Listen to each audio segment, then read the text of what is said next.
আসসালামু আলাইকুম ওয়া রাহমাতুল্লাহি ওয়া বারাকাতুহু।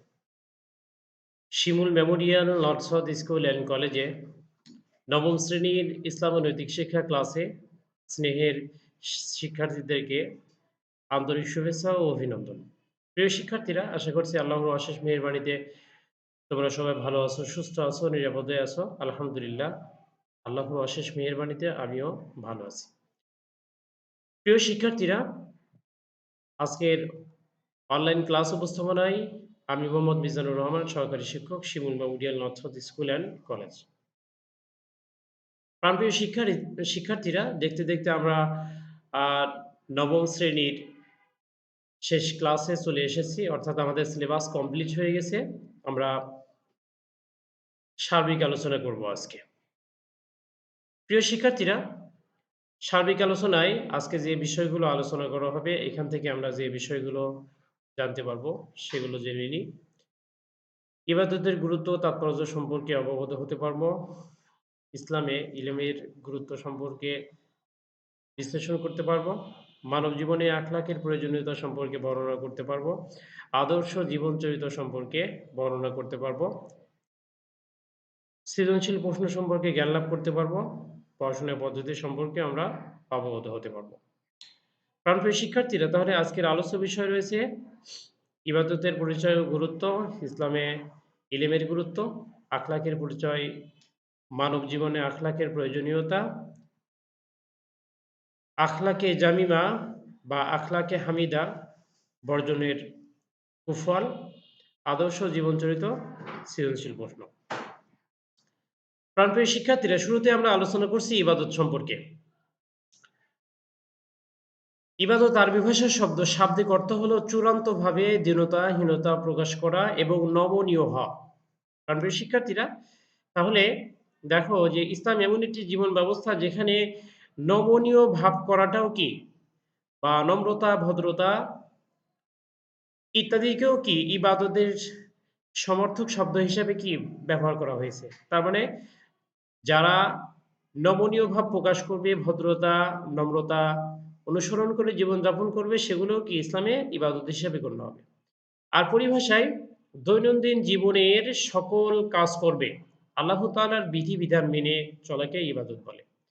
অর্থাৎ ২৪ ঘন্টা যে সময় আমরা রাত দিন মিলে যে অতিবাহিত করি, এই ২৪ ঘন্টা সময় যদি আমাদের প্রত্যেকটি কাজই কোরআন এবং সুন্নাহ তথা আল্লাহ তাআলার বিধিবিধান মোতাবেক যদি আমরা অনুসরণ করি, তাহলে আমাদের ঘুম, আমাদের খাওয়া-দাওয়া, আমাদের রাস্তায় চলা, আমাদের পড়ালেখা সবকিছুই কি ইবাদত হিসেবে গণ্য হবে। তাহলে ইবাদত হলো দৈনন্দিন জীবনের সকল কাজকর্মে আল্লাহ তাআলার বিধিবিধান মেনে চলাকে ইবাদত বলে।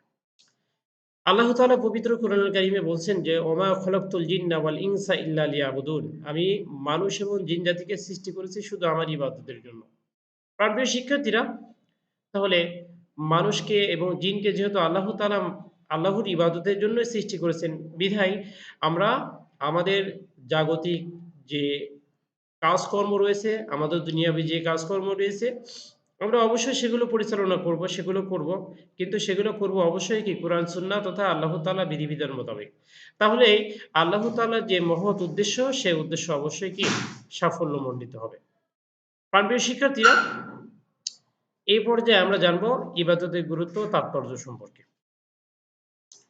ইবাদত এমন একটি গুরুত্বপূর্ণ কাজ, এমন কিছু নির্দেশনা যেগুলো অনুসরণ করলে একজন মানুষ আল্লাহ তাআলার প্রতিনিধি হিসাবে যে মর্যাদা, যে গুরুত্ব, যে সম্মান, সমস্ত প্রকার অর্জন কি সর্বপ্রকার অর্জন সে ব্যক্তি লাভ করতে পারবে।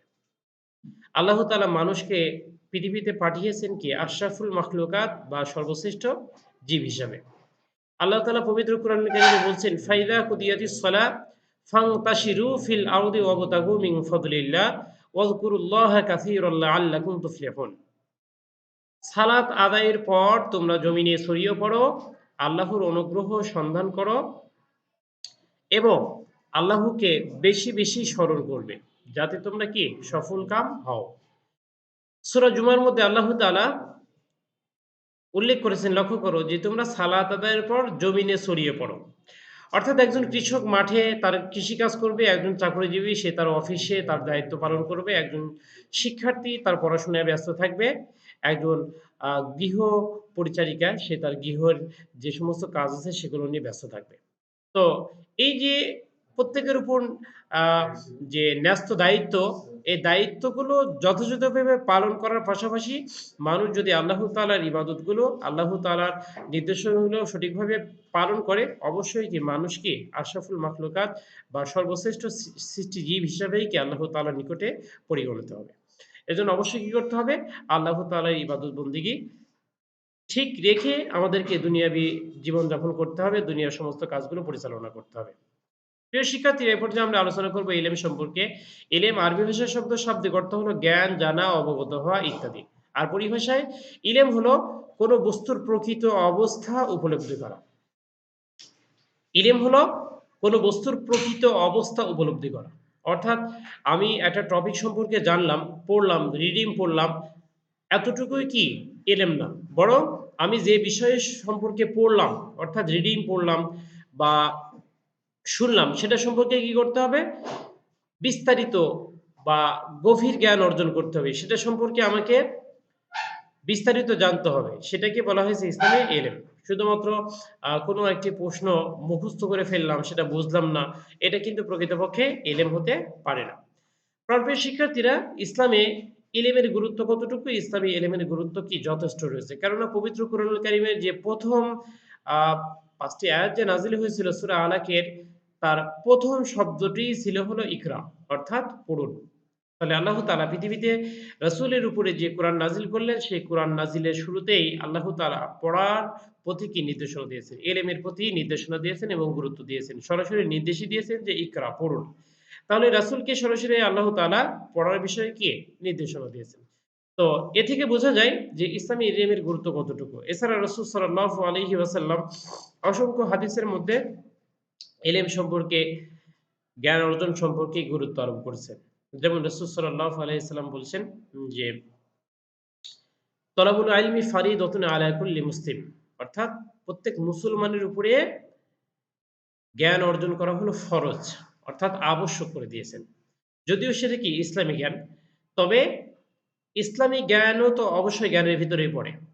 এজন্য ইসলামী জ্ঞান যখন আমরা অর্জন করতে যাব, অবশ্যই পারিপার্শ্বিক অনেক জ্ঞানই আমাদের ভিতরে কি চলে আসে। এজন্য জ্ঞান অর্জন করা ইসলামে অত্যন্ত একটি গুরুত্বপূর্ণ কাজ। এটি ফরজ হিসাবে কি আখ্যায়িত করা হয়েছে। আল্লাহ তাআলা সূরা মুজাদালার মধ্যে বলছেন যে, "তোমাদের মধ্যে যারা ঈমান এনেছে এবং জ্ঞান দান করা হয়েছে, আল্লাহ তাদের মর্যাদায় সমুন্নত করবেন।" দেখো যে আল্লাহ তাআলা পবিত্র কোরআনুল কারীমের মধ্যে বলছেন যে, "তোমাদের মধ্যে যারা ঈমান এনেছে এবং জ্ঞান লাভ করেছে বা যাদেরকে জ্ঞান দেওয়া হয়েছে, তাদেরকে আল্লাহ তাআলা কি মর্যাদায় সমুন্নত করবেন।"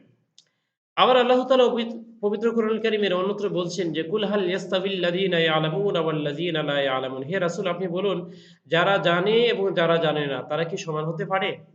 তাহলে দেখো যে একজন ব্যক্তি আ পড়ালেখা করে না, জ্ঞান অর্জন করেনি, ইলম অর্জন করেনি, সেই ব্যক্তি আর একজন ইলম অর্জনকারী ব্যক্তি, এটা কি সমান হতে পারে না। কারণ আল্লাহ তাআলা নিজেই কি এ ব্যাপারে সুস্পষ্টভাবে বর্ণনা করেছেন। এজন্য অবশ্যই কি করতে হবে? জ্ঞান অর্জন করতে হবে। চাকরি-বাকরি প্রকৃত উদ্দেশ্য নয়। অনেক মানুষ অনেক পেশায় নিয়োজিত থাকে। অনেকে ব্যবসা করে, অনেকে পড়াশোনা করে দেখা যাচ্ছে যে নিজের বিভিন্ন ধরনের সাইটগুলো দেখাশোনা করে। কিন্তু আ চাকরির উদ্দেশ্যে যে শুধু পড়াশোনা করতে হবে তা না হলে পড়াশোনার প্রয়োজনীয়তা নেই, এলেমের গুরুত্ব নেই এমনটি নয়। অবশ্যই কি করতে হবে? জ্ঞান অর্জন করতে হবে। প্রিয় শিক্ষার্থীরা, এ পর্যায়ে আমরা জানব আখলাক সম্পর্কে। আখলাক আরবি ভাষার শব্দ। এটি হলো বহুবচন, একবচন হলো খুলুকুন। শাব্দিক অর্থ স্বভাব, চরিত্র, ব্যবহার, আচরণ ইত্যাদি। আর এর বহুবচন কি? আখলাক শব্দটি বহুবচন। একবচন হলো কি? খুলুকুন। একবচন হলো খুলুকুন। পরিভাষায় আখলাক কাকে বলে? আখলাক হলো মানুষের আচার, আচরণ, চিন্তা, ভাবনা, মানসিকতা, কর্মপন্থা সবকিছুকে একত্রে বলা হয় কি আখলাক বা চরিত্র। এই আখলাক বা চরিত্র ২ ভাগে বিভক্ত। একটা হলো ভালো আখলাক, একটা হলো খারাপ আখলাক। সেটা হলো আখলাকে হামিদা, আখলাকে জামিমা। প্রিয় শিক্ষার্থীরা, আমরা আজকে আখলাকে হামিদা সম্পর্কে জানবো। আখলাকে হামিদা সচ্চরিত্র, সৎ স্বভাব, সুন্দর চরিত্র, প্রশংসনীয় চরিত্র। পরিভাষায় মানুষের দৈনন্দিন জীবনযাপনের মাধ্যমে যে প্রশংসনীয় দিকগুলো, প্রশংসনীয় আচরণ, প্রশংসনীয় চলাফেরা, কথাবার্তার যে বহিঃপ্রকাশ ঘটে সেটা হলো আখলাকে হামিদা। আখলাকে হামিদার আরেকটি নাম হলো হুসনুল খুলক, অর্থাৎ প্রশংসনীয় চরিত্র, প্রশংসনীয় স্বভাব। প্রিয় শিক্ষার্থীরা, আখলাকে হামিদার গুরুত্ব কতটুকু? আখলাকে হামিদা হলো এমন একটি গুরুত্বপূর্ণ দিক, যে বৈশিষ্ট্য, যে স্বভাব, যে দিক মানুষের মধ্যে যদি থাকে সে মানুষকে সম্মানিত হতে পারে। সে মানুষকে আল্লাহ তাআলা কি সম্মানিত করবেন এবং কি দুনিয়াতেও কি সে সম্মান অর্জন করতে পারবে। আল্লাহ তাআলা পবিত্র কোরআনুল কারীমের মধ্যে রাসূলের চরিত্র সম্পর্কে বলছেন, ওয়া ইন্নাকা লা আলা খুলুকিন আযীম, নিশ্চয়ই আপনি মহান চরিত্রের ধারক। অর্থাৎ রাসূল সাল্লাল্লাহু আলাইহি ওয়াসাল্লাম এই পৃথিবীতে যত মানুষ এসেছিলেন, যত নবী এসেছিলেন, সমস্ত মানুষের, সমস্ত নবীদের, সমস্ত রাসূলদের তিনি কি শিক্ষক ছিলেন এবং সর্বোত্তম চরিত্রের কি অধিকারী হিসাবে তাকে স্বীকৃতি দেওয়া হয়েছে। প্রিয় শিক্ষার্থীরা, রাসূল সাল্লাল্লাহু আলাইহি ওয়াসাল্লাম যেহেতু মহান চরিত্রের ধারক, বিধায় রাসূলের একটি মিশন, ভিশনও ছিল কি মানুষকে উন্নত চরিত্রের অধিকারী হিসাবে গড়ে তোলা। রাসূল সাল্লাল্লাহু আলাইহি ওয়াসাল্লাম বলছেন যে, ইন্নামা বুইসতু লিউতিম্মা মাকারিমুল আখলাক, নিশ্চয় আমি মানুষদেরকে উত্তম চরিত্রে, উত্তম স্বভাবে তাদেরকে গড়ে তোলার জন্য এই পৃথিবীতে কি আগমন করেছি। অর্থাৎ উত্তম চরিত্রের পরিপূর্ণতা দানের জন্যই কি রাসূল সাল্লাল্লাহু আলাইহি ওয়াসাল্লাম এই পৃথিবীতে কি এসেছিলেন। অর্থাৎ তার যতগুলো লক্ষ্য উদ্দেশ্য ছিল তার মধ্যে অন্যতম একটা ছিল কি আখলাক, অর্থাৎ উত্তম চরিত্র মানুষদেরকে শিক্ষা দেওয়া। প্রিয় শিক্ষার্থীরা, তাহলে বুঝতেই পারছো যে আখলাকে হামিদা কত গুরুত্বপূর্ণ। রাসূল সাল্লাল্লাহু আলাইহি ওয়াসাল্লাম আরেকটি হাদিসের মধ্যে বলছেন যে, আল বিররু হুসনুল খুলক, অর্থাৎ সুন্দর চরিত্রই হলো কি পূর্ণ। সুন্দর চরিত্রটাই হলো পূর্ণ। রাসূল সাল্লাল্লাহু আলাইহি ওয়াসাল্লাম আরেকটি হাদিসের মধ্যে বলছেন যে কিয়ামতের দিনকে উত্তম চরিত্রের দৃষ্টান্ত হবে এমন যে বরফ যেমন সূর্যের তাপে গলে যায়, পানি হয়ে যায়, ঠিক তেমনভাবে উত্তম চরিত্রের কারণে মানুষের যে অনিচ্ছাকৃত যে ভুল ত্রুটি আছে সেগুলোকে আল্লাহ তাআলা মাফ করে দিবেন। প্রিয় শিক্ষার্থীরা, এজন্য অবশ্যই কি করতে হবে? উত্তম চরিত্রের অধিকারী হতে হবে, আখলাকে হামিদা অর্জন করতে হবে। প্রিয় শিক্ষার্থীরা, তাহলে আমরা আখলাকে হামিদার গুরুত্ব, বৈশিষ্ট্য সম্পর্কে জানলাম, প্রয়োজনীয়তা সম্পর্কে জানলাম। রাসূল সাল্লাল্লাহু আলাইহি ওয়াসাল্লাম আরেকটি হাদিসের মধ্যে বলছেন যে, লা ইয়াদখুলুল জান্নাহ আল খাওয়াদু ওয়ালাল জরিয়ু, অর্থাৎ দুশ্চরিত্র ও রূঢ় স্বভাবের মানুষ জান্নাতে প্রবেশ করতে পারবে না। আবু দাউদ শরীফের হাদিস, মান গাশশা ফালাইসা মিন্না, অর্থাৎ যে ব্যক্তি প্রতারণা করে সে আমার উম্মত নয়। এভাবে প্রতারণা পরিহার করা, সুন্দর স্বভাবের অধিকারী হয়, এগুলো সবগুলোই কি আখলাকে হামিদার বৈশিষ্ট্য। আদর্শ জীবন চরিত্র। আদর্শ জীবন চরিত্রকে যদি আমরা আরবিতে অনুবাদ করি তাহলে দেখা যায় উসওয়া, অর্থাৎ আদর্শকে আরবিতে বলা হয় উসওয়া। আদর্শ বলতে আমরা কি বুঝি? আদর্শ বলতে আমরা বুঝি অনুকরণীয়, অনুসরণীয় ও গ্রহণযোগ্য চালচলনকে বা রীতিনীতিকে।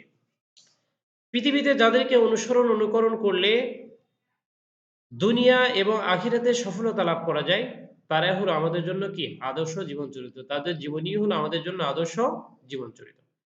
প্রাণপ্রিয় শিক্ষার্থীরা, রাসূল সাল্লাল্লাহু আলাইহি ওয়াসাল্লাম পৃথিবীতে এসেছিলেন। তিনি যে দৃষ্টান্ত, যে উদাহরণগুলো, যে দিক নির্দেশনাগুলো রেখেছেন সেগুলো আমাদের জন্য অবশ্যই কি তার জীবনের ভিতরে আদর্শ জীবন চরিত্র রয়েছে। যেমন রাসূল সাল্লাল্লাহু আলাইহি ওয়াসাল্লামকে আল্লাহ তাআলা বলেন, লাকাদ কানা লাকুম ফি রাসূলিল্লাহি উসওয়াতুন হাসানাহ, অবশ্যই তোমাদের জন্য আল্লাহর রাসূলের জীবনে রয়েছে কি উত্তম আদর্শ। প্রিয় শিক্ষার্থীরা, আমরা নবী রাসূল বা ইসলামিক যে মনীষী, মুসলিম যে মনীষী আছে তাদের জীবনী থেকে অবশ্যই আমরা প্রত্যেকটি দিক অনুসরণ করব মুসলিম হিসাবে। আর এমনও পৃথিবীতে অসংখ্য অমুসলিম আছে যারা পৃথিবীতে অনেক ভালো, ভালো কাজ করে গেছে, বা যারা আ পৃথিবীর মানুষের উন্নয়নের জন্য কাজ করে গেছে, তাদেরকেও আমরা অনুসরণ করব। তবে তাদের ভালো দিকগুলো অনুসরণ করব। যেগুলো ইসলাম সমর্থন করেন না সেগুলোকে আমরা পরিহার করব। প্রিয় শিক্ষার্থীরা, তাহলে আদর্শ জীবন চরিত্রতে আজকে আমরা আলোচনা করব মুহাম্মদ সাল্লাল্লাহু আলাইহি ওয়াসাল্লামের জন্ম পরিচয়। রাসূল সাল্লাল্লাহু আলাইহি ওয়াসাল্লাম ৫৭০ খ্রিস্টাব্দের ২০ এপ্রিল এবং রবিউল আউয়াল মাসের 12 তারিখ মক্কার বিখ্যাত কুরাইশ বংশে জন্মগ্রহণ করেন। পিতার নাম আব্দুল্লাহ, মাতার নাম আমিনা আর দাদার নাম আব্দুল মুত্তালিব। রাসূল সাল্লাল্লাহু আলাইহি ওয়াসাল্লামের জন্মের পর তার নাম রাখা হয় মুহাম্মদ ও আহমদ। প্রিয় শিক্ষার্থীরা, রাসূল সাল্লাল্লাহু আলাইহি ওয়াসাল্লামের নবুয়ত প্রাপ্তি সম্পর্কে আমরা জানি, রাসূলের বয়স যখন ৪০ বছর অর্থাৎ ৬১০ খ্রিস্টাব্দে রাসূল সাল্লাল্লাহু আলাইহি ওয়াসাল্লাম রমজান মাসে কদরের রাত্রিতে হিরা পর্বতের গুহায় রাসূল পাক সাল্লাল্লাহু আলাইহি ওয়াসাল্লাম সূরা আলাকের ১ম ৫ টি আয়াত তার উপর যে অবতীর্ণ হয়, এই ৫ টি আয়াত অবতীর্ণ হওয়ার পর তিনি নবুয়ত প্রাপ্ত হন।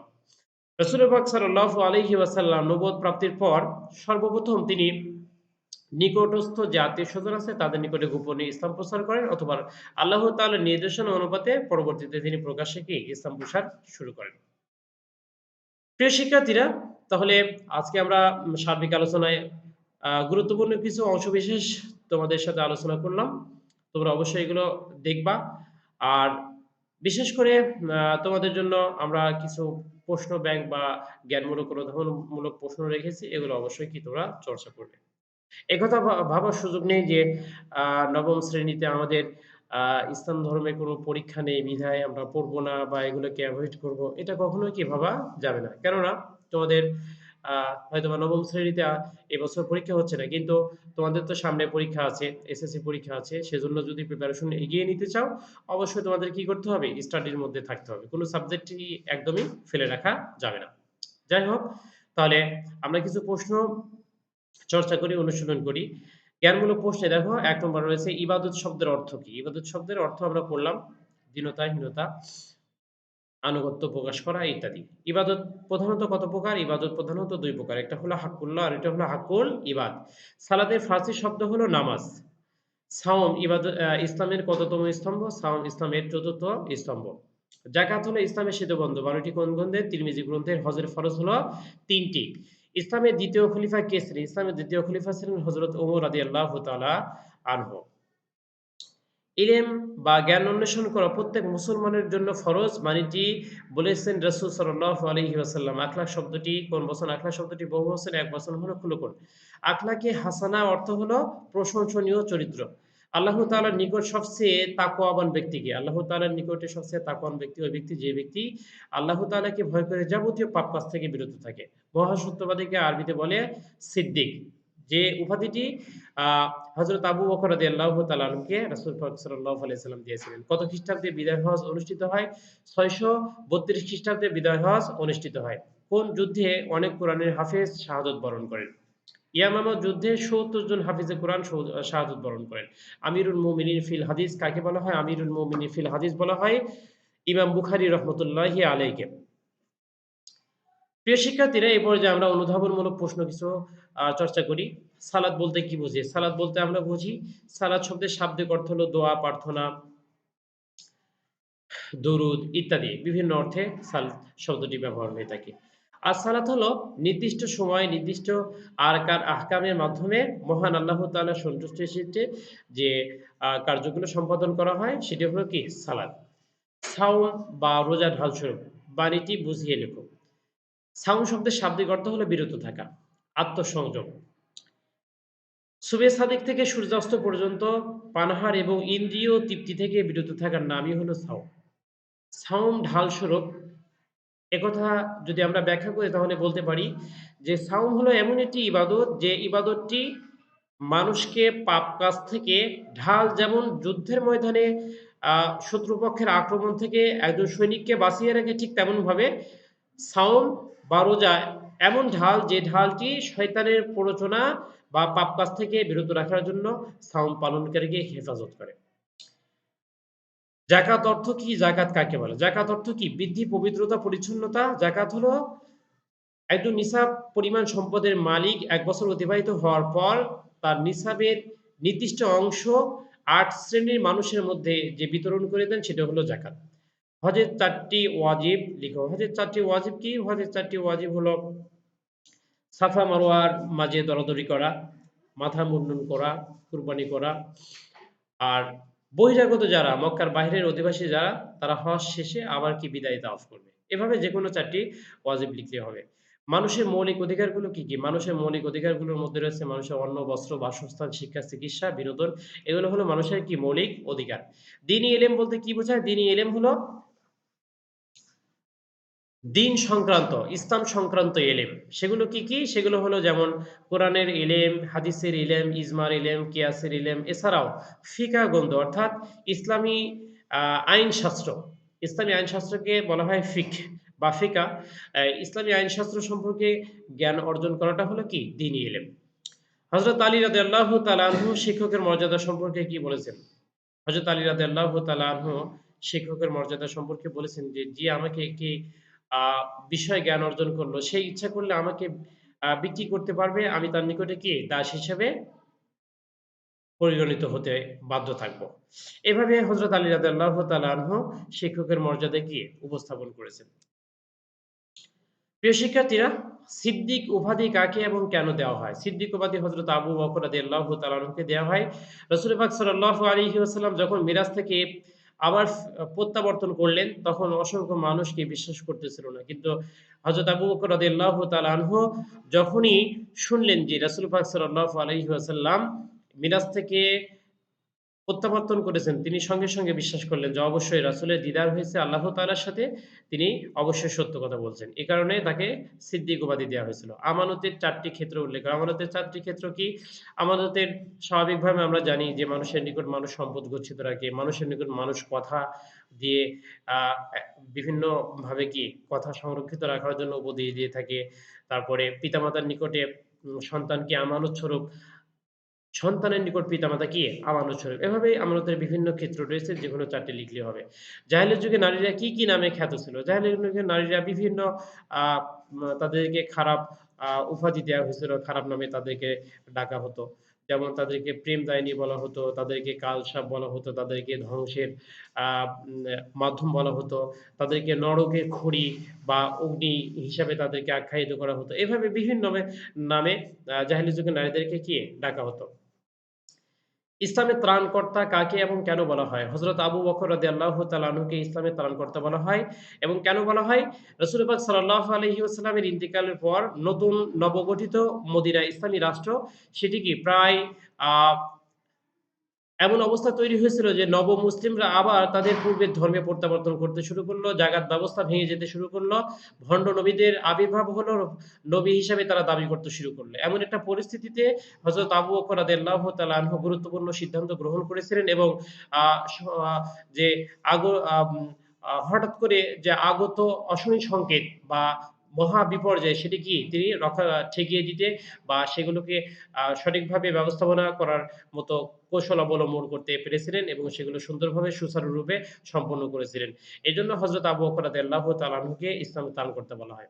যুন-নূরাইন শব্দের অর্থ হলো ২ নূরের অধিকারী। কোন খলিফা জুলফিকার তরবারি উপহার পেয়েছিলেন? জুলফিকার তরবারি উপাধি পেয়েছিলেন হযরত আলী রাদিয়াল্লাহু তাআলা আনহু। তাকওয়া বলতে কি বোঝায়? তাকওয়া শব্দের শাব্দিক অর্থ হলো আল্লাহ ভীতি। আর তাকওয়া হলো যে আল্লাহ তাআলাকে হাজির-নাজির সর্ব অবস্থায় উপস্থিত ভেবে আল্লাহ তাআলাকে ভয় করে যাবতীয় পাপ কাজ থেকে বিরত থাকার নামই হলো কি? তাকওয়া। মাসহাফে উসমানী বলতে কি বোঝায়? মাসহাফে উসমানী হলো হযরত উসমান রাদিয়াল্লাহু তাআলা আনহু কর্তৃক যে সংকলিত গ্রন্থ, সেটা হলো মাসহাফে উসমানী। ইমাম বুখারী রহমতুল্লাহ আলাইহি বুখারা নগর ত্যাগ করেছিলেন কেন? ইমাম বুখারী রহমতুল্লাহ আলাইহি জ্ঞান চর্চা শেষে যখন বুখারা শহরে প্রত্যাবর্তন করলেন, তখন সে সময়ে যে অত্যাচারী শাসক ছিল, বিভিন্নভাবে তাকে কি দিন প্রচারে বা হাদিস প্রসারে বিভিন্নভাবে বাধা প্রদান করতে শুরু করল। এমন পরিস্থিতিতে ইমাম বুখারী রহমতুল্লাহ আলাইহি বুখারা নগর ত্যাগ করেছিলেন। প্রাণপ্রিয় শিক্ষার্থীরা, দীর্ঘ সময় আমরা আলোচনা করলাম। আশা করছি তোমাদের আম প্রশ্ন উত্তরগুলো অনেক কাজে লাগবে। আর যদিও তোমাদের পরীক্ষা নেই, তারপরেও তোমাদেরকে বলবো যে কিছুটা সময় হলেও তোমাদের বইগুলো সুন্দরভাবে স্টাডি করবা, যেটা তোমাদের কি পরবর্তী বছর অবশ্যই কি কাজে আসবে। প্রাণপ্রিয় শিক্ষার্থীরা, দেখতে, দেখতে আমরা নবম শ্রেণীর কার্যক্রম, নবম শ্রেণীর ক্লাস শেষ করছি। আগামী বছর আবার আমরা দশম শ্রেণীতে ক্লাস করব। সকলের সুস্বাস্থ্য এবং দীর্ঘায়ু কামনা করছি। আগামী বছর আবার সুন্দরভাবে আল্লাহ তাআলা যেন আমাদেরকে সশরীরে সুন্দরভাবে প্রত্যেকটি ক্লাস, প্রত্যেকটি দিন স্কুলে উপস্থিত হয়ে যেন আমরা করতে পারি, সেই পরিবেশ যেন আল্লাহ তাআলা আমাদের ব্যবস্থা করে দেন, এই প্রত্যাশা সকলের জন্য। আমার প্রিয় শিক্ষার্থীরা, সকলে ভালো থাকো, সুস্থ থাকো, নিরাপদে থাকো। আজকের মতো এখানে শেষ করছি। ওয়া আখিরু দাওয়ানা আলহামদুলিল্লাহি রাব্বিল আলামিন। আসসালামু আলাইকুম ওয়া রাহমাতুল্লাহি ওয়া বারাকাতুহু।